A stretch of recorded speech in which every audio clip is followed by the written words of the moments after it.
Hi everybody, I'm here to talk to you about conversations with families about using music therapy assessment when good enough parenting isn't good enough. So my name is Stine Lindahl Jacobsen. I'm an associate professor at Aalborg University. I'm the head of the program, head of the knowledge group. So my area of expertise are really those two topics. It's families and assessment. I know other stuff as well, but these are the ones that I feel quite passionate about. And this is the reason why I want to share this with you today. So the topic is about how do you actually use assessment as a valuable feature or element in your discussions with clients, and in this situation, in your discussions with parents and families.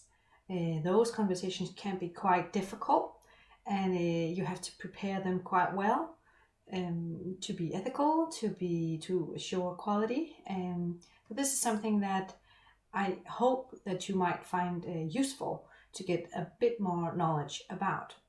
So what this talk will be about is, first of all, just a little bit about assessment and ethical points of view around assessment, and then more specifically looking at assessment parent-child interaction using this tool called the assessment of parent-child interaction, and then leading into how can you then actually use assessment to talk with families and give feedback to parents. And I'm going to show you a few case examples as well to make it all connect in the end. So towards the end, or when I'm finished with this talk, the learning outcomes for you is really to know a little bit more about what assessment is, and to know more about how assessment can quality assure a practice and give you more confidence in what you're doing.